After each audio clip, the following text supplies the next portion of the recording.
Hello and welcome, and thank you all for joining us tonight to our 10th edition of Roman Nights. This is an event form that we have tried to start here in the Eternal City to bring together people from different walks of life. We had people here from the diplomatic world, from the business world, from the Vatican, as well as people who achieved a lot in academics and other areas of expertise, and who have come either through Rome or who really live here.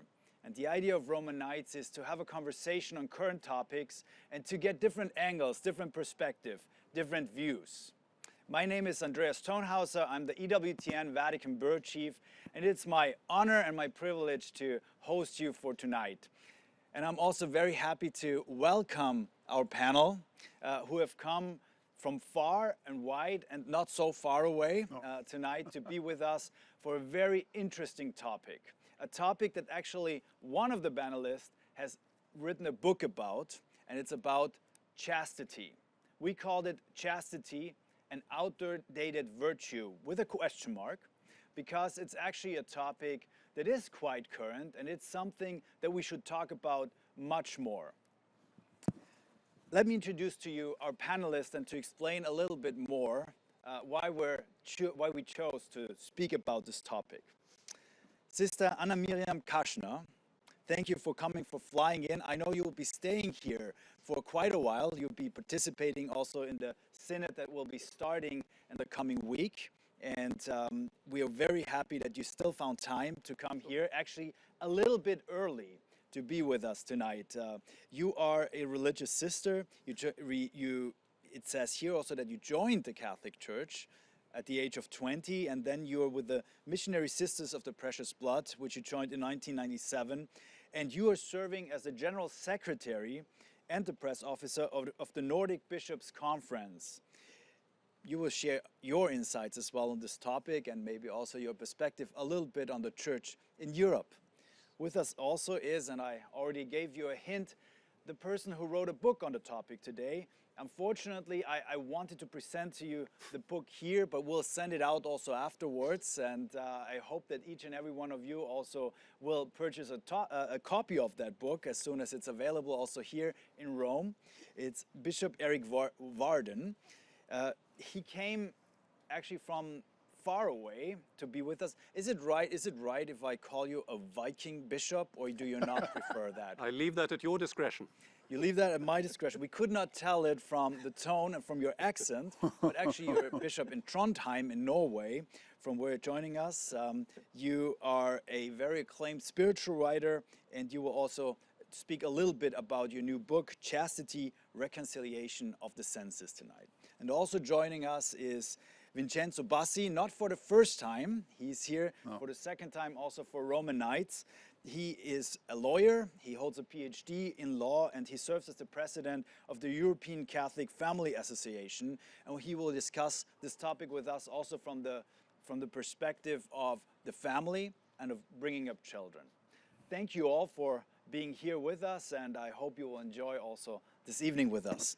And let me just start right away with a first question also. Maybe I started with introducing Sister Mirijam, but I might give the word first to Bishop Erik.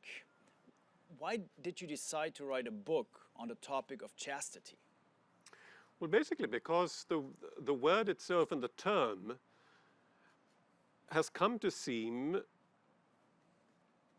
in the title of tonight you said outdated, and I think it's come to seem largely irrelevant and impossible. And chastity has become almost a caricatural notion associated with a way of being which is rigid and frigid, and even as a possible way to perversion. Obviously, within the Catholic Church, we're living in the shadow of the unraveling of abuse at many levels, and we've seen the discrediting of vowed chastity, and I think chastity has come to be seen as problematic and as a cause and a source of difficulty. And so I wanted to get to the root of this term and find out what it means, and to see if it might be a term not just to be rehabilitated, but to be reactivated as part of our vocabulary of self-understanding and even as an aspirational virtue. And that's what I've tried to do in this book, which is coming out next week. And in fact, chastity stands for so much more than we normally assume. Many people, including those who should know better, often assume that chastity is the same as celibacy, which is not the case. Chastity is ultimately not reducible simply to sexual ethics, and it's certainly not reducible just to erotic abstinence. It stands for a way of being human and for a way of being whole. Thank you very much. So it's not just the absence of sex, but in your own words, the definition of chastity is really a way to finding wholeness. Absolutely. And in classical Latin, the noun castitas, from which we get chastity, was a synonym of integritas. So chastity is about integrity, which is about overcoming fragmentation and reconciling, that's why I chose that subtitle, the different aspects and dimensions of our lived experience and of our conditioning in order to become whole and thereby free and thereby able to live fruitful and happy lives, blessed lives. When we speak about the family, Dr.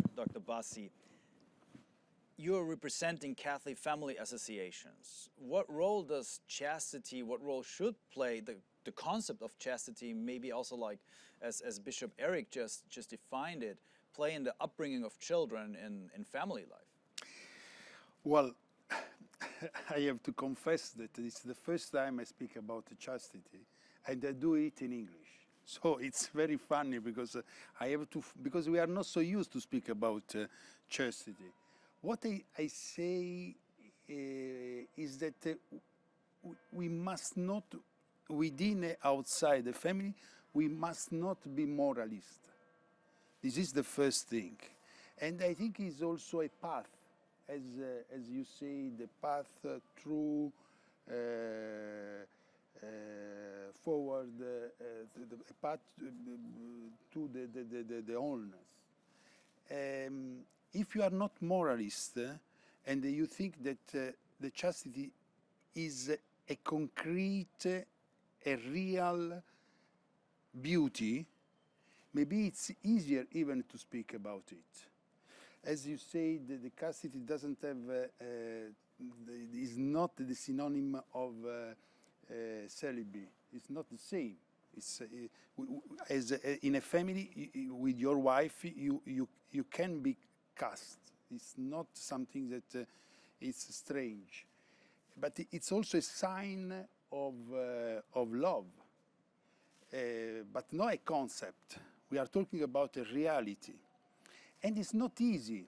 We have to be conscious and aware that it's not easy to fulfill the chastity. And we have also to accept the defeat. And if you speak in a human way without being a moralist, I think that the chastity can be, first of all, a goal, then a common reality.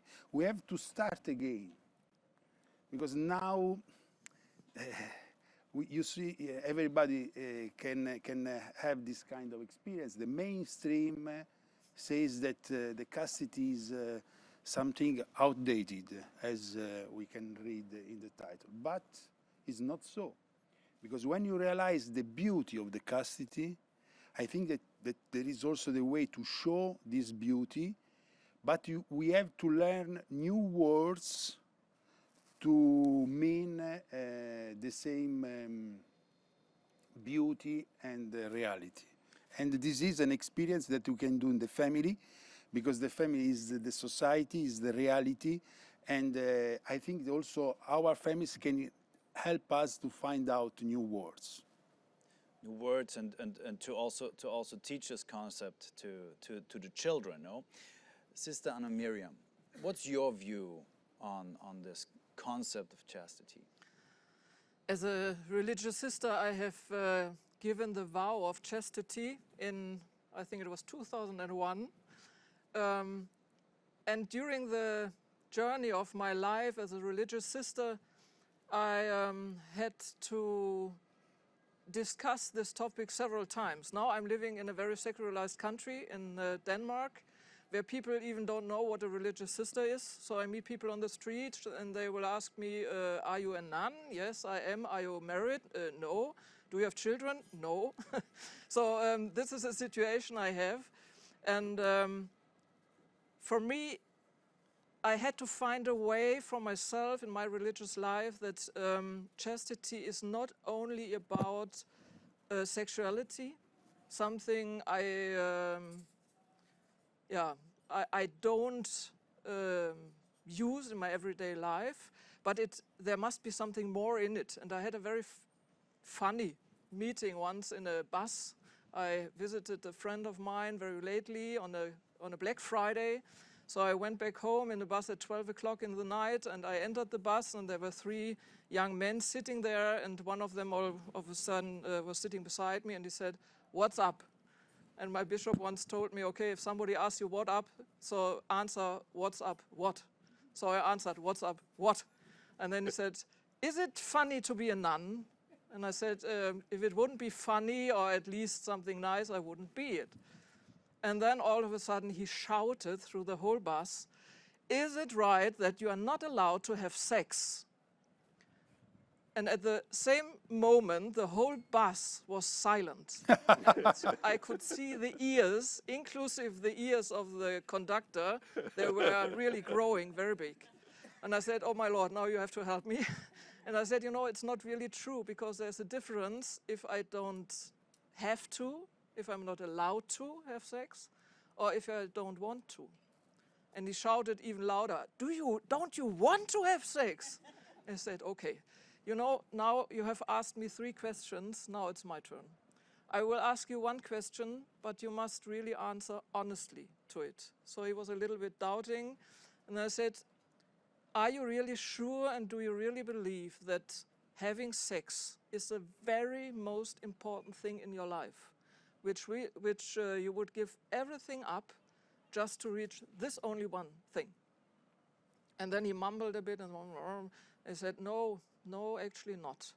And then I said, and this is the reason why I chose this way of life, because I have experienced something in my life that was so big and so fulfilling for me, that I, without any harm, can live that life I do.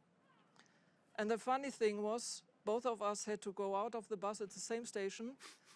I went to the right, he went to the left, and in the last moment he whispered, "Respect, sister." And then he went off. So, and in this moment, actually I went home, I knocked at the door of my fellow sister at 2 o'clock in the night. I said, we have to go by bus every Black Friday night. It's the best mission actually in our world. But what I felt in that moment is what Bishop Erik also said, this concentration of sexuality or of not even using the sexuality. And for me, chastity is much more than that. It's also meant to be a virtue for all Christians, for all people, even for couples. Because in my definition, chastity means I don't use or misuse another person for my own well-being. And then this virtue is very actual and very up-to-date. A virtue actually very up-to-date. We already touched on this, but sometimes it seems that it's easy to confuse chastity with celibacy. Bishop Erik, maybe you can tell us a little bit more about the difference of those 2 concepts, but also where they overlap. Well, obviously, the celibate, someone who's taken a vow of celibacy or a free resolution to live celibate, is someone who refrains from living an active sexual life.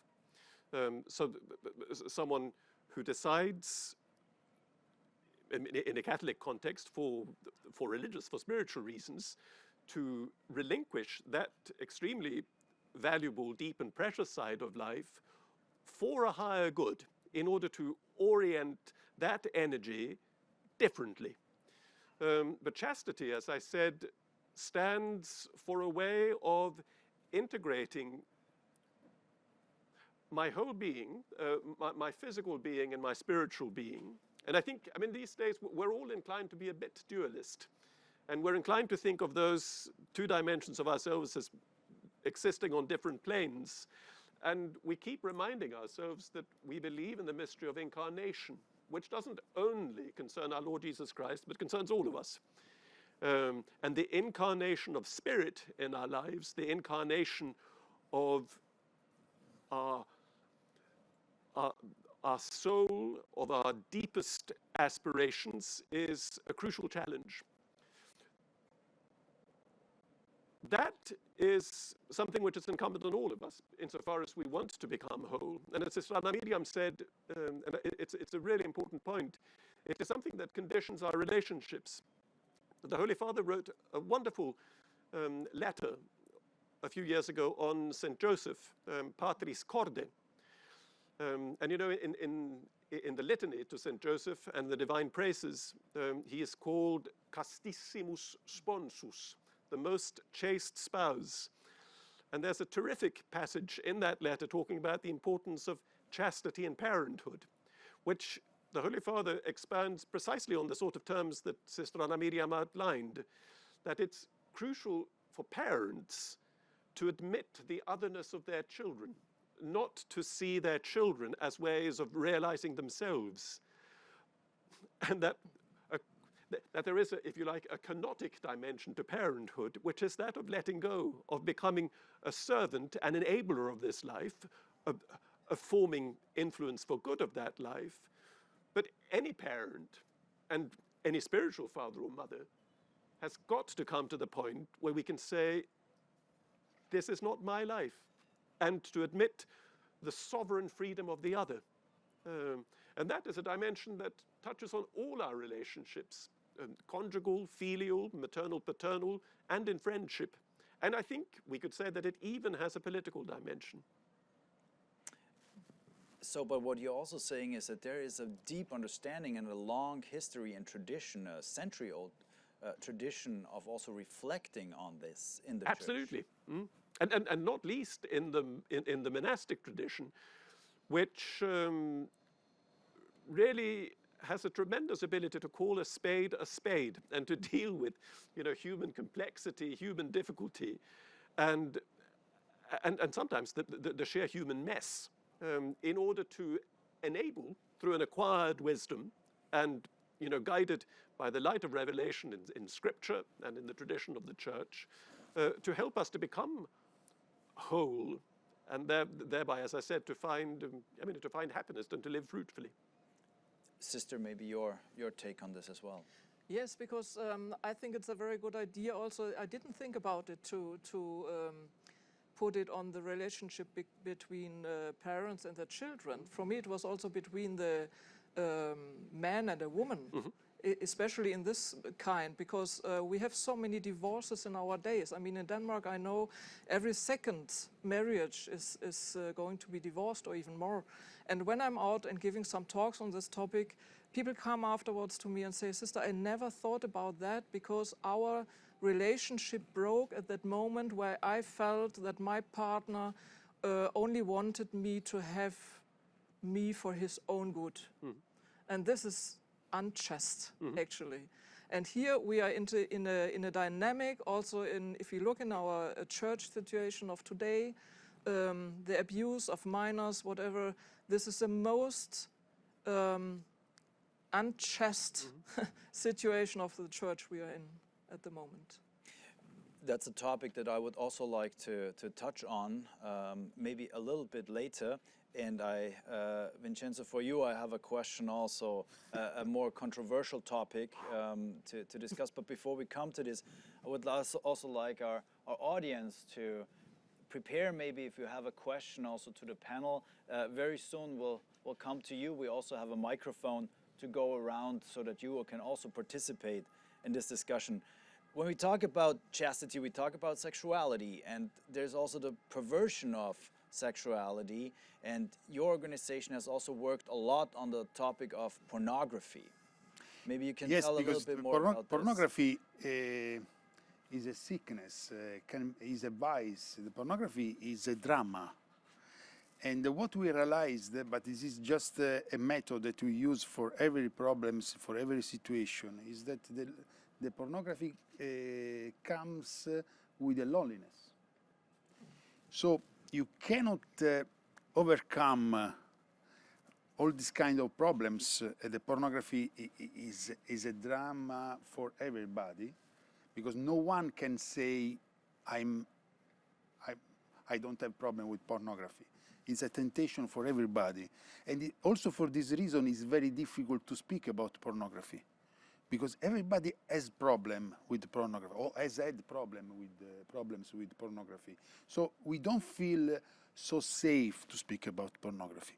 But regardless of our safety, we have to talk about the pornography, being aware of the fact that you cannot overcome this issue if you remain alone. So we talk quite a lot about the network of families, because the family and the individual, the person, the family, everybody cannot be alone, especially now in this society. Because what we realized after the pandemic time, we realized that the families in troubles were those who were alone.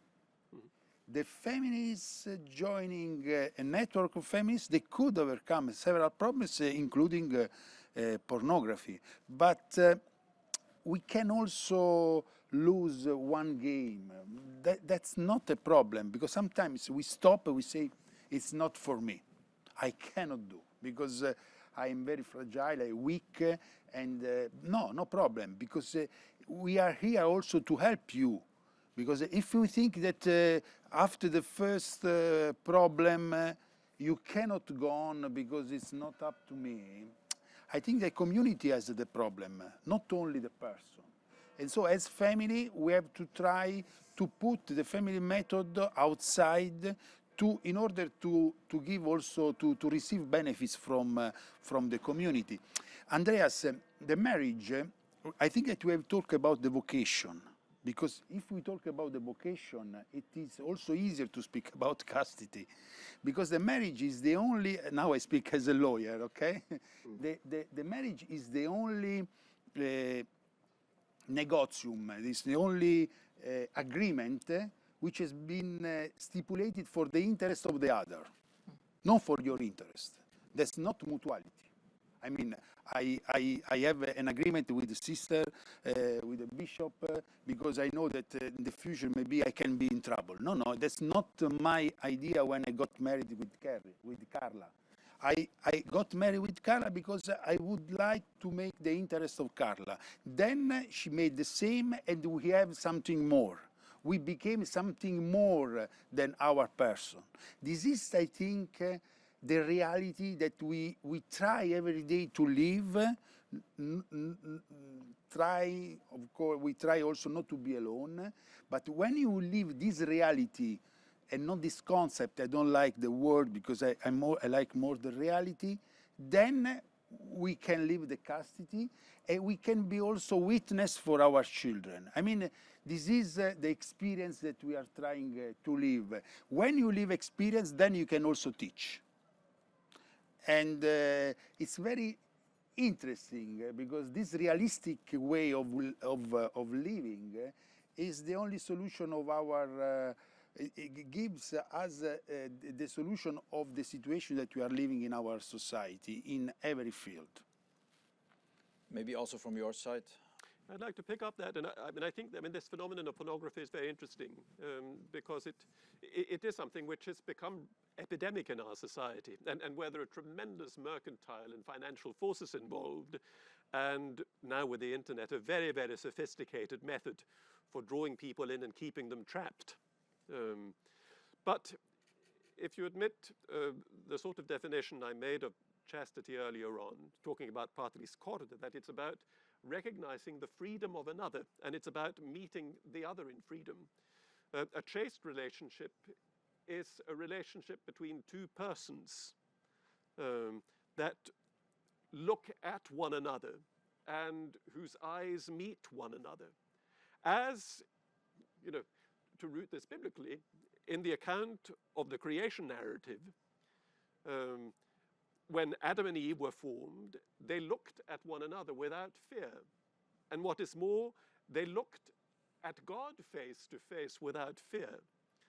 The first consequence of the fall is the lowering of the gaze.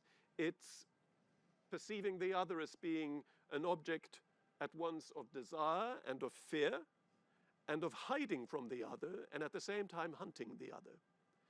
And pornography is a kind of, it's a totally virtual relationship in which there is really only one subject, which is that of the viewer, that consumes literally images of the other simply for the purpose of one's own satisfaction and for, as you said, because it's a crucial point, but perhaps for remedying one's own loneliness, which may be profound, which is why there is often a tragic aspect that must be dealt with sensitively and pastorally.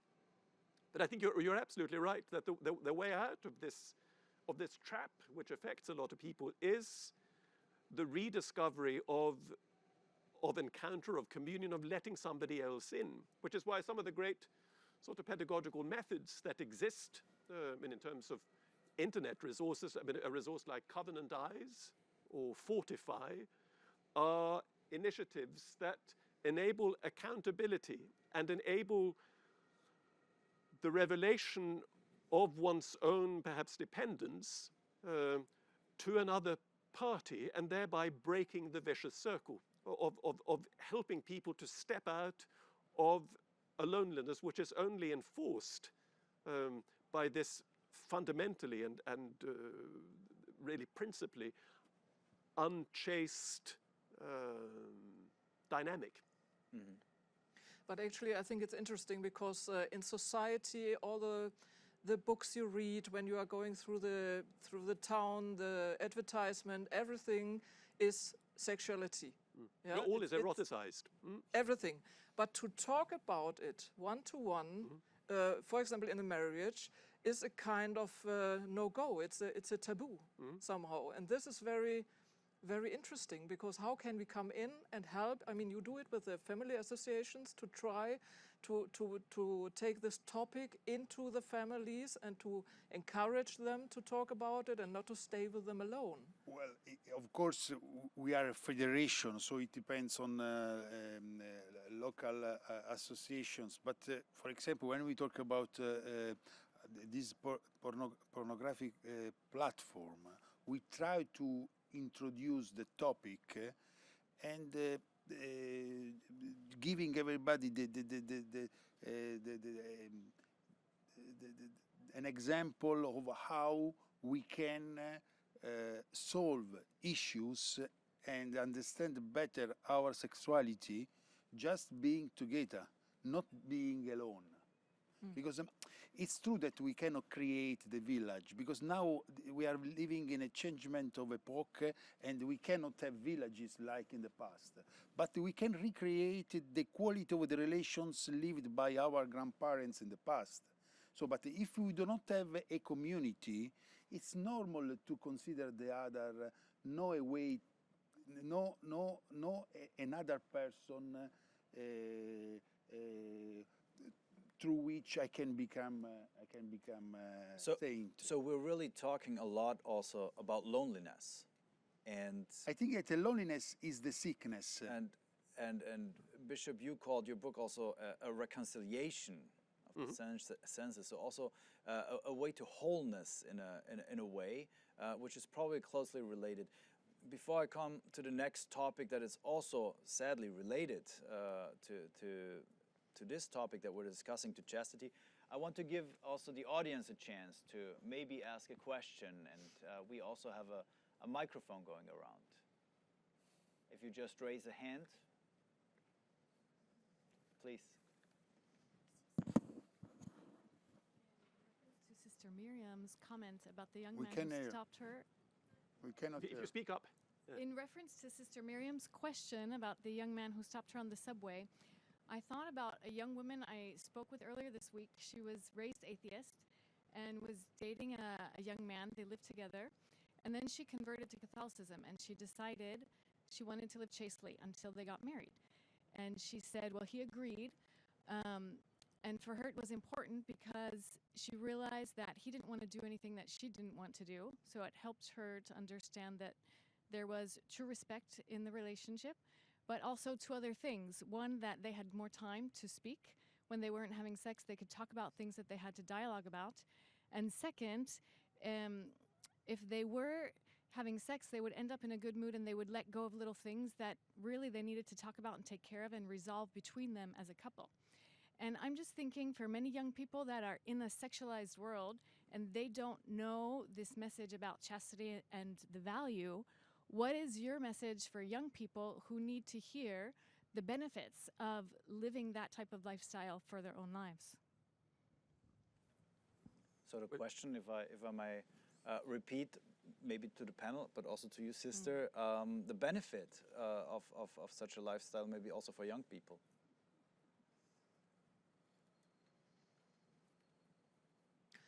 I think it has a great benefit also, especially for young people, because when I look in my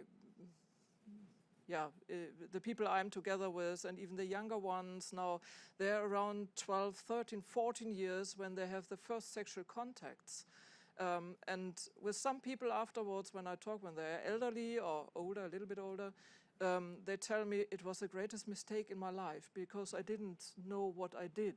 And it was an experience which really was more pornographic than really an experience of joy, of love, of being together.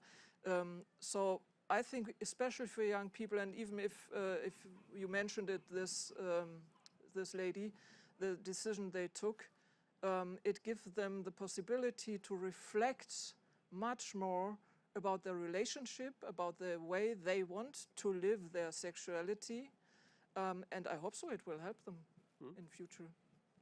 And I think one of the really crucial things is what you said about conversation, I think is important. And that's why I think it's so important to re-establish a vocabulary that enables us to talk about these things in positive terms, not just in prescriptive terms. You mustn't, you shouldn't, you must, you must wait. But precisely, and that's why I think this term chastity really is key. My own reflection on this topic began really when I entered the monastery and started studying the rule of St. Benedict. St. Benedict has really only one thing to say about chastity in his 4th chapter on the tools for good works. And what he says is expressed in 2 words. He says, castitatem amare, love chastity. And when I read that for the first time consciously, as a proposition for my future, I found it mysterious because I think I had only thought, I had thought of chastity only in terms of not doing, not being, not entering into, etc. And this idea of chastity as something lovable, as a tool for flourishing, as a way to happiness and freedom, hadn't really occurred to me. But obviously, entering into the logic of St. Benedict and benefiting from the tradition's great and very, very realistic reflection on this subject completely altered my perspective. And I think that's why I really see it as a great ecclesial task now to rediscover this language and to propose it to people in order to enable that exchange at depth. Thank you. Yes, I think that, as a father now, I talk as a father of 3 children, okay? 19, Antonio Maria, Miriam, 15, and Giancarlo Maria, 13, okay? So it's it's a very crucial point, and I think about that, and I don't have any receipt, of course. But because I am humble, and there are so many problems. But I can tell you that now there is the consumerism, which let us think that we can consume everything. So when you are at home, and of course with your kids, you cannot speak so directly about this topic, You just give examples. You speak about the fact that you must not consume relation. You need engagement, because through the engagement you can become happy. And once my daughter Mirijam told me, well, my friends have the boyfriend and so on, but what can I do with the boyfriend? So I like this kind of answer, because she said to me, I mean, I will have the boyfriend when it will be worth to have a boyfriend, to have a relation, when I can grow up through this relation. I mean, I think that to be a witness for the parents is very important, and to understand the importance of the engagement, and also in general to teach our kids not to consume, even when we eat. We don't have to spoil anything. We have just to eat, to reserve the broth, the bread, and to keep the bread for tomorrow, because the life is something so beautiful, and we don't have to spoil it to waste time. And through this reality, we have to look at the eyes of our friends, of our wife, of our kids, to understand their proper wishes and needs. Because if I speak with Mirijam in one way, I cannot use, or maybe I won't use the same words with Antonio Maria or with Giancarlo, because the situations are different, people are different. So it's not easy. I think that we have to pray, because otherwise, if you go there with a model, we make mistake. But you said don't spoil the beauty. That's remarkable. Any other question? And then here are two questions. Maybe we can take them also together. And no, please, first, and then the second, and then. I just wanted to perhaps just ask, there is a big difference between a woman and a man, right?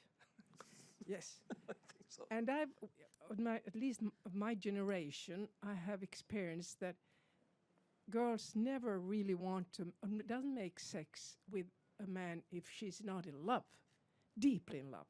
While a man does make sex with whoever he thinks is beautiful or not beautiful, attractive, and that's a big difference. That was my point. So you can't talk the same way with a girl and a boy, definitely not. Thank you. And here was another question. Yeah, first of all, thank you very much for all the speeches so far. I come from a laity experience where we take vows of chastity. But what is interesting now, listening to you, is that we usually talk about virginity, not chastity. So I was wondering, do you see a difference, or they are synonyms? Maybe a quick or short reaction also from the panel. I'd say, with regard to the first point, yes, I think the male and the female experience of sexuality is crucially different, which is why we need the voices of both men and women talking about it. But I'd still say that chastity as as a positive ideal is a relevant ideal for both. In terms of virginity, I think it, obviously, I mean, the term, if I'm not mistaken, as you refer to it, is as Don Giussani expounded it. And he did that in a specific and very deep way. In common speech, I mean, virginity is a state of someone who has not had a sexual experience. In terms of vowed virginity, I think, because you asked what the difference is between chastity and virginity. Well, obviously, in the common terms, virginity once lost is lost. But that's where we enter, and I think, if I'm not mistaken, that's how Don Giussani understood it in terms of a Christian logic of recreation and redemption. Virginity is also something that can be regained, recaptured, in the sense of, there's a marvelous collect that we have in the liturgy for Lent, which begins, Domine innocentiae amator et restitutor. Lord, you who love innocence and restore it. And in some ways that doesn't make sense, because either you are innocent or you're not innocent.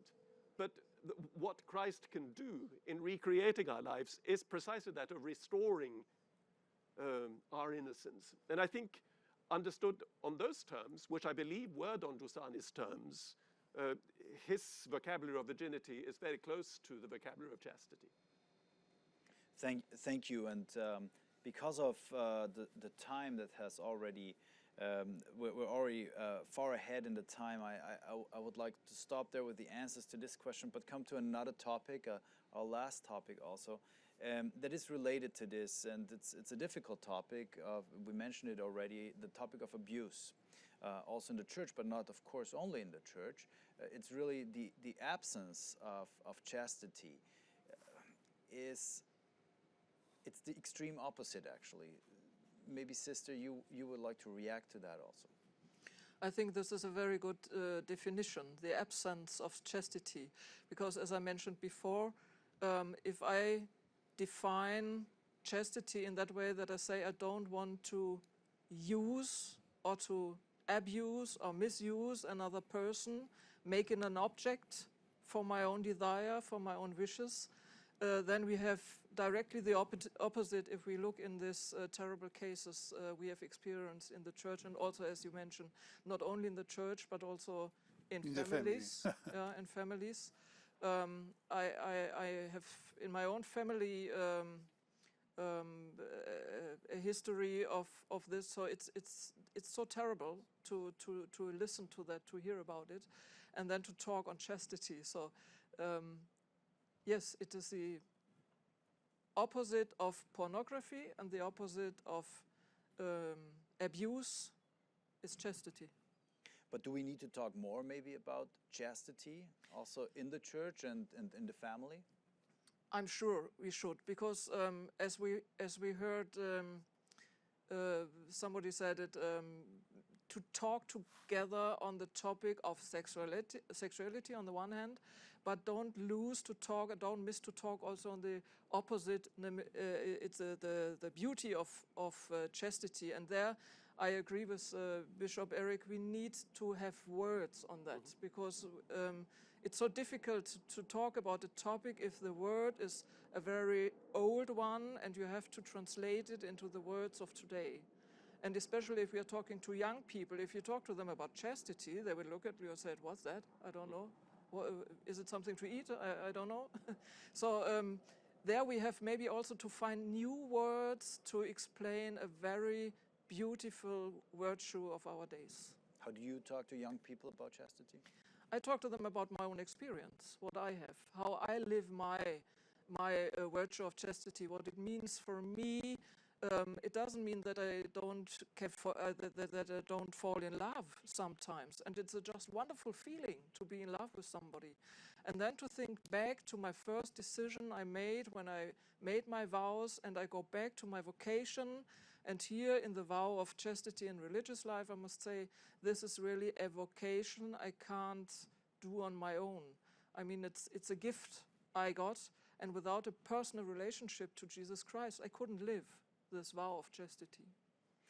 Bishop Erik, very often when we speak about a difficult topic like abuse, one of the quick solutions that we hear is, well, maybe we should revisit the concept of celibacy. But is it really that easy? No.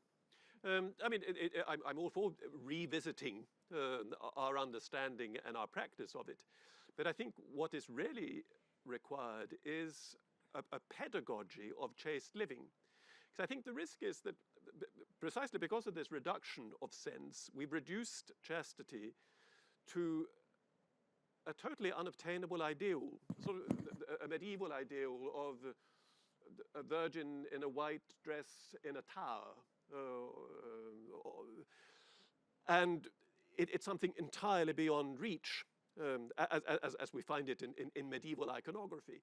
Whereas in the genuine tradition of the Church, we find a way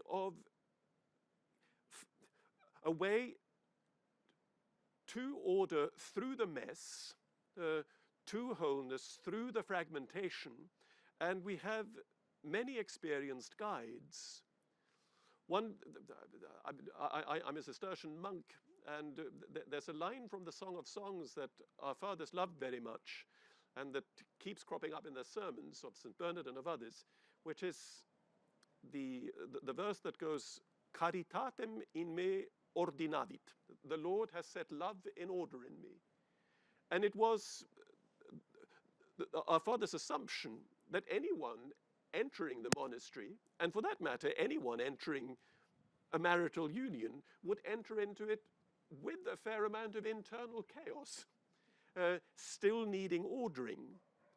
And precisely one of the things that the monastic formation provides when it works, and what seminary formation should provide when it works, and I think we've seen very clearly that very often it hasn't worked, is that way of repairing what is broken in myself, which means facing that in me which is wounded, and facing that in me which may inspire fear in me, and having again someone who walks with me, because that sort of journey to wholeness and freedom presupposes someone who has already been through the darkness, who has walked through the chaos, and can show me the path, enlightened again by scripture, by the traditions of the Church, but also by their own experience of redemption, and of perhaps a beginning burgeoning of holiness, which is another word for wholeness. Thank you. Thank you very much. Vincenzo, maybe your concluding statement. Well, I think that celibacy and abuse, okay, they like to put them together or to find out some relation.